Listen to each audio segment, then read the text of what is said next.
1.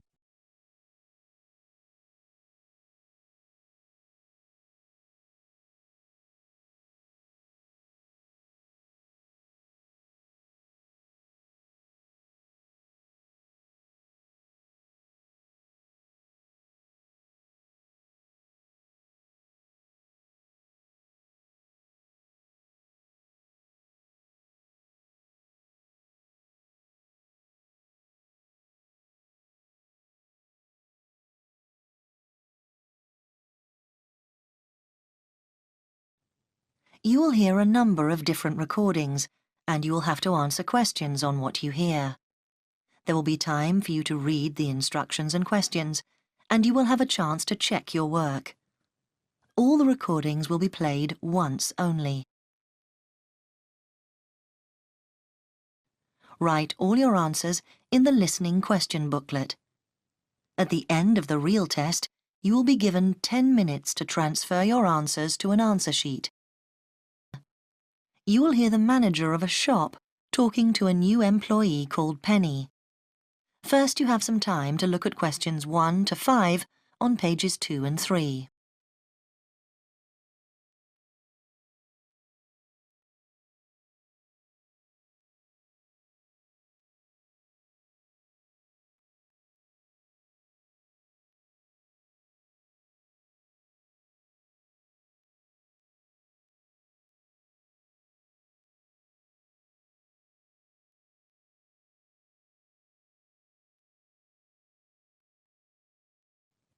Now we shall begin. You should answer the questions as you listen, because you will not hear the recording a second time. Listen carefully and answer questions 1 to 5. Come in. Good morning. It's, Oh, Penny, man. Oh, yes. Penny, do sit down. Now, I know a lot of things emerged during your interview last week, but I thought it was worth going over the essential stuff again. Yes, absolutely. That'll be very helpful. The first thing is that, given your interest in fashions, we've decided to put you in the dress department. Oh, that's great. Is that next to the children's section? Yes. Now, we've given the section a new name, actually. From next week, it's going to be called the Young Set. Youngster. No, 2 words. The Young Set. Right. Oh, sorry. Now, you'll be required to work a 5.5-day week. We're closed on Wednesday afternoon, and Sunday, of course. Do we get overtime for Saturday? Well, actually, we used to give an extra $2 an hour, but then we decided to make it a flat rate of $6.50 an hour. Okay, fine. And the actual hours? 9 to 5, with an hour for lunch and 15-minute coffee breaks. And what about holidays? Well, it's 3 weeks in the first year, and that rises to 4 weeks in your 3rd year with us. Now, we do give you on-the-job training, which we conduct during normal hours, so you'll be paid for that. Which day? It's on the first Tuesday of every month. Before you hear the rest of the conversation, you have some time to look at questions 6 to 10 on page 3.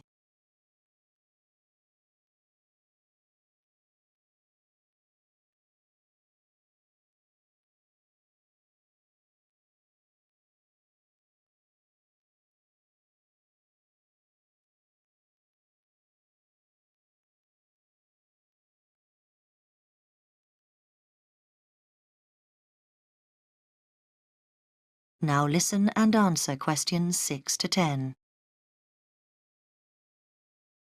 Now, in addition to your basic pay, I should explain that you're entitled to some staff perks, which our assistants do find a valuable benefit. Do we get a discount? That's right, 25% off everything in the store. Although we do make an exception for sale goods, which I'm afraid have no discount. Yeah, fine.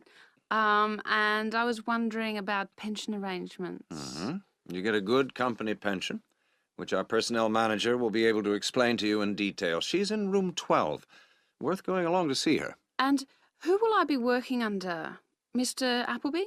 The manager of your section is Mrs. Waddell. That's Waddell. Mrs. Waddell. Okay. And Apart from serving the customers, will I have any other duties? Good question. We do ask you to do the window dressing. Oh, I'll enjoy that. And one of the biggest worries in the boutique is shoplifters, so you have to check for them. Will I receive training on that? Yes, certainly. That'll be one of the sessions next month. Oh, and we'll be asking you to check stock. Right, yes, of course. And is there a particular dress code in the shop? Right, well, we're quite flexible. But what we do is ask you to wear a black skirt, and the shop will give you a red blouse. We'll also give you a name badge, which you must wear all the time. Yeah, of course. Right, is there anything else you'd like to ask me? No, that's very comprehensive. Thank you. Good. So we'll see you on Monday. Yes. Thank you. Goodbye. Goodbye.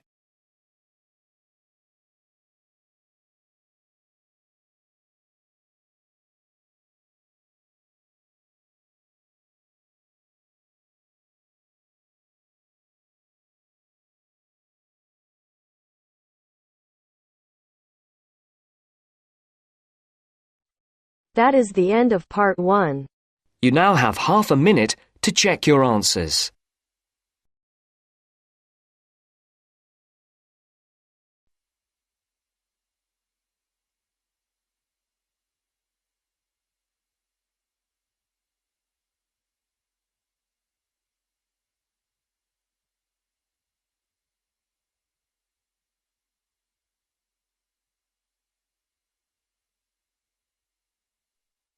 Now turns to part 2. Part 2.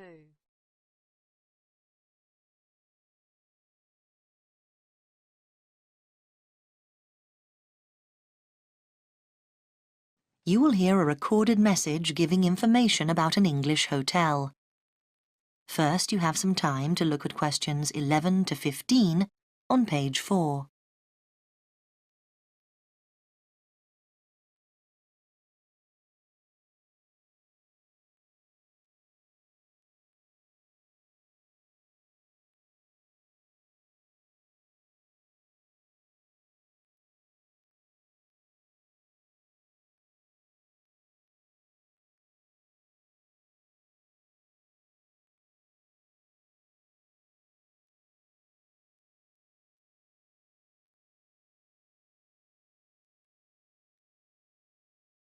Now listen carefully and answer questions 11 to 15.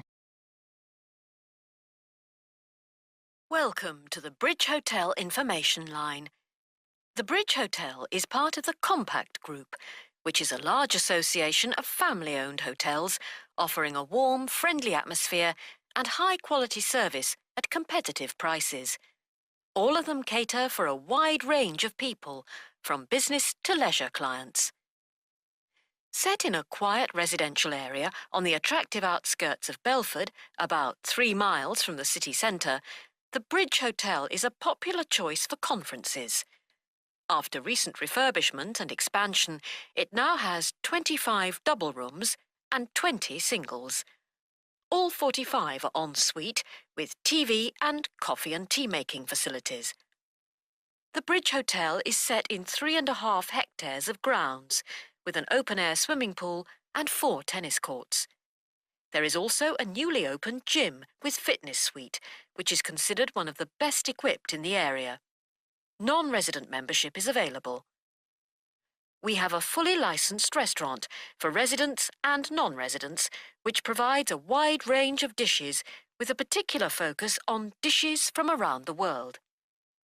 For the discerning business customer, we have designated business rooms with phone links allowing full internet access. Our conference facilities cater for up to 200 delegates, and we are able to offer transport to guests to and from Birmingham Airport at a small extra cost. Before you hear the rest of the message, you have some time to look at questions 16 to 20 on page 5.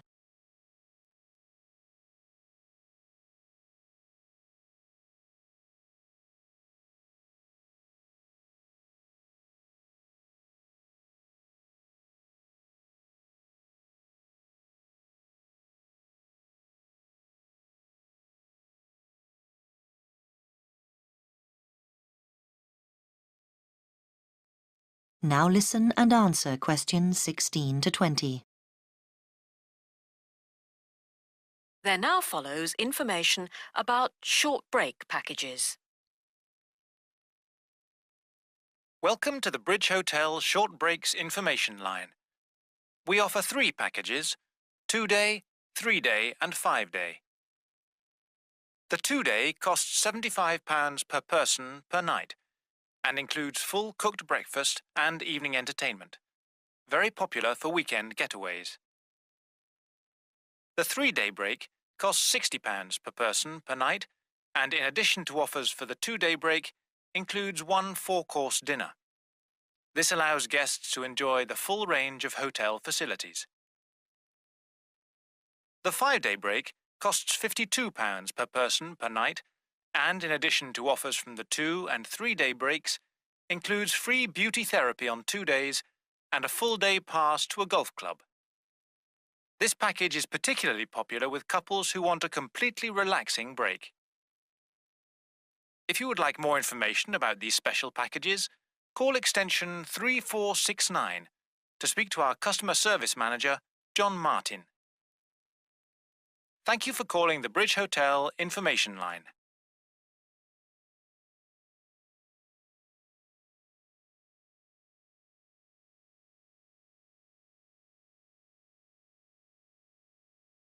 That is the end of part 2. You now have half a minute to check your answers.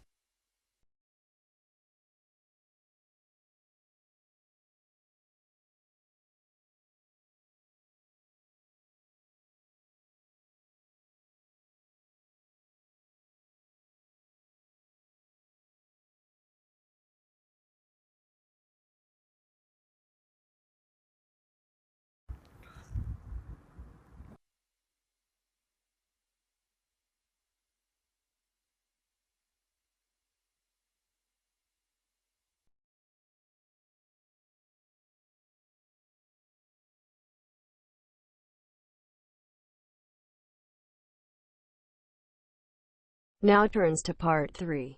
Part 3.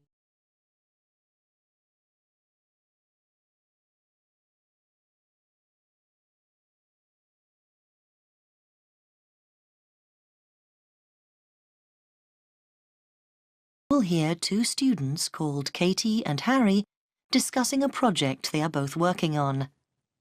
First, you have some time to look at questions 21 to 26 on page 6.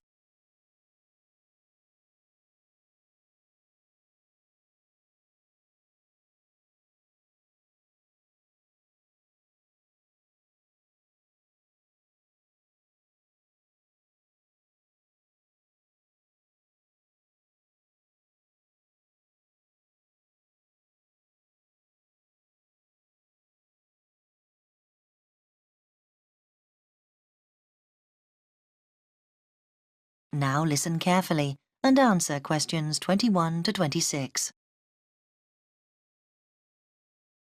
Hi, Harry. Katie, hi. Look, let's sit down and work out what we've got to do for this next project we've got for the geography course. I'm glad we're doing it together. We should be able to split it between us so it's not too much work. Yes, Harry. I had quite a long chat about it with Dr. Smith yesterday, so I've got quite a good idea of how we should be organising it. Now, he said we've got to move on from the general project we did on soil erosion and look specifically at coastal change. I think that'll be interesting, don't you? Yeah? I was thinking about it last night because we'll have to make sure we pick our days to visit the beaches. It seems there's a reasonable train service to White Sands Bay, but the weather could stop us from getting all the samples we need. It could take us longer than we think. Yeah, but we could save ourselves some time if we try to get hold of any information that's already been collected. I know several postgraduates who have done stuff in White Sands Bay this year, though on other topics. We could check out what the Marine Biology Unit have got. They're bound to have something we could use. OK. Let's do that this week and arrange to go to the beach next week. I think we'll need about 3 days. If we book ahead, we can probably stay in the university lodge when we're down there. The other thing is, we must go to the Environment Agency and get permission to take the samples, just in case anyone challenges us when we're down there. I think we'll have to fill out a form or something. Right, Harry. Now, let's work out who's going to do what first, because we have to get it done by the end of this month. I think we ought to divide up the data collection between us. What? So only one of us goes to the beach, do you mean? No, I think we both ought to get a picture of what's involved, but there's no need for us both to do everything. I mean, when we're at the beach, you could go to both ends and make sure we have the set of shots we need to illustrate where erosion has taken place. OK, fine. And I'll move up the beach and pick up the different stones and put sand in bags. Does that seem fair to you? Yeah, OK. Then what about the other stuff? Do you want me to go and do the questionnaires while you're on the beach? We'll get more people that way. Or is it better if we do them together? I think that would be better. We could set aside a whole day for it. What about the lab work, looking at what we've collected and testing it? I don't mind doing it, but I'm pretty slow. OK, you can leave that to me. Fine. Before you hear the rest of the conversation, you have some time to look at questions 27 to 30 on page 7.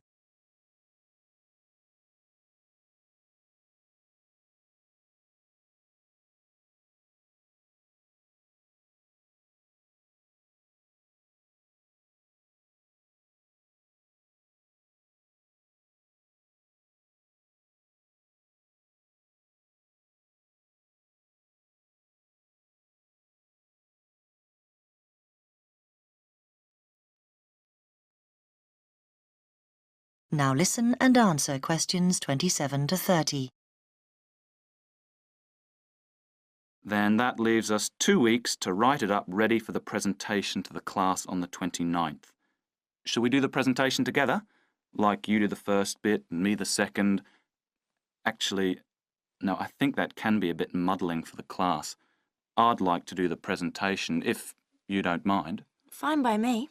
It's just that it won't affect the marks that you get. I mean, it's not like I get more for actually doing it. The tutor will judge it as a whole. But I think I remember them saying at the beginning of the year that we were expected to do 3 before the end of the year in order to get a satisfactory mark. And I'm 1 behind, whereas you've already done yours, haven't you? I can see why they put them into the course, because most interviews for jobs demand you do a presentation nowadays. Yeah. Does that mean I have to write it up? I think it'll be impossible to do that together. Yes, you're very good at that. Oh, yes. Typical that I get landed with it as usual. Actually, I don't mind. I know we haven't got very long, but that's okay. Often I write better when I'm pushed for time. It focuses the mind. But I'll have to have a think about how we present the data, because that won't be straightforward like the rest. So I'd like a bit of help with that. Yeah, sure. Anyway, I was thinking, after we've done the presentation, I think it'd be a good idea if we asked our classmates to tell us what they think of our conclusions. Well, I don't know. They won't have done the research, so whatever they say would be uninformed. I don't agree. I mean, they've all worked on something similar, so they know what's involved, and it would be useful to see how they think ours stands up. We'll have to be sure of our ground, make sure we don't make any mistakes in our results or whatever. I don't mean I think they're going to tell us anything new, just give us their thoughts on the process. OK. Then I'll deal with the questions at the end. Dr. Smith said we would have to prepare thoroughly for this, and I'll probably get lots of background stuff in the process of writing up, so I'll be prepared for any surprises. If he's impressed by your presentation, then we should do well. Right.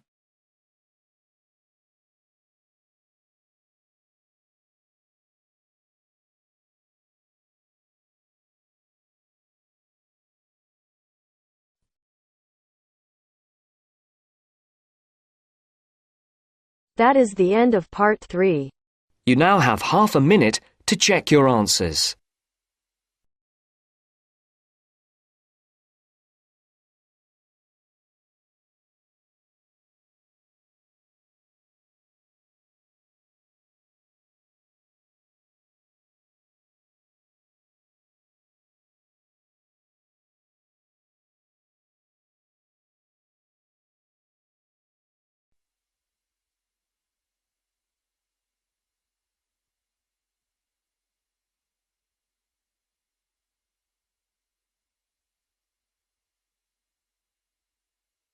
Now turns to Part 4.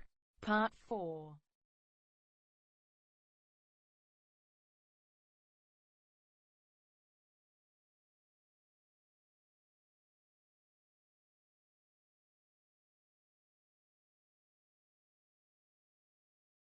You will hear a talk by a university lecturer in Australia on a type of bird called a peregrine falcon. First, you have some time to look at questions 31 to 40 on pages 8 and 9.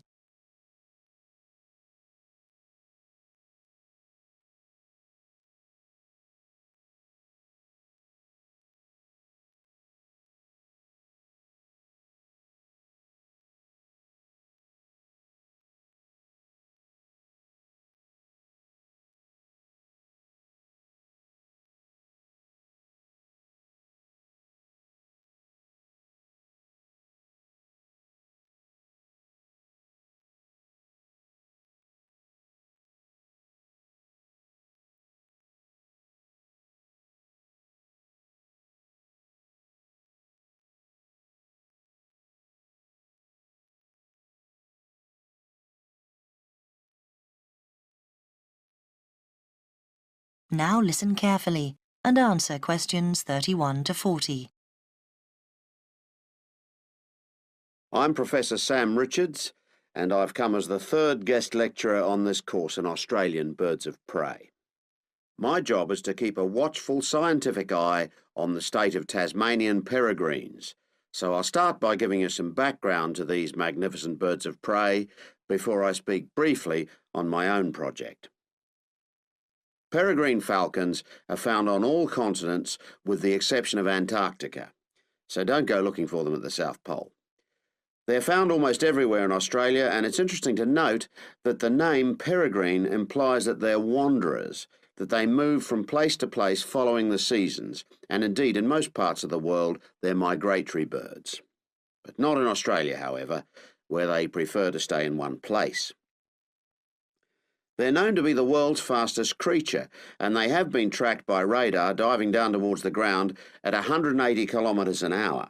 However, a number of textbooks claim that their flight speed can go as high as 350 kilometres an hour, so there's still some dispute about just how fast they can actually fly.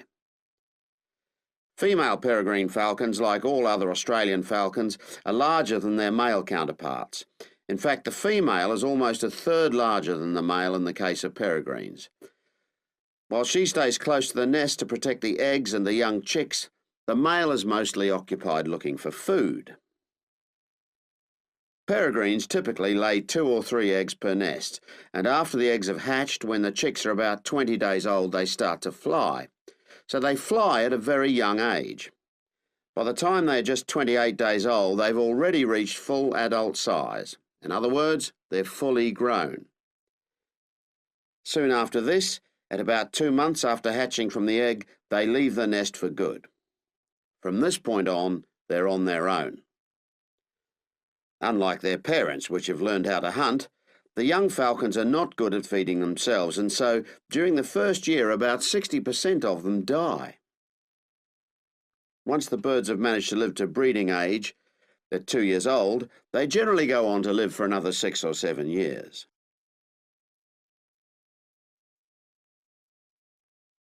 When we come across nests with young chicks, the first thing we do is catch the chicks before they're able to fly.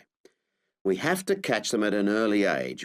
We then attach identification rings to their legs. These rings are made of colour-coded aluminium, and they allow us to identify the birds through binoculars later in their lives.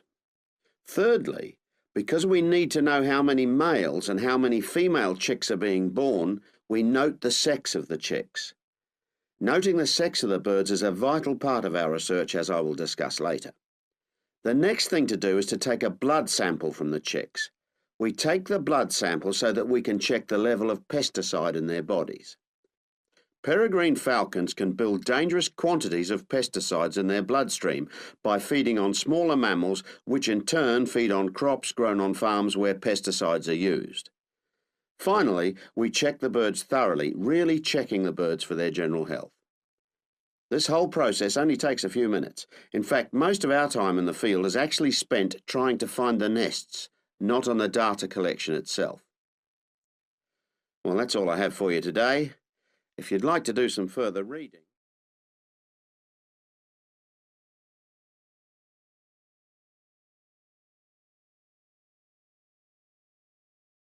That is the end of part 4.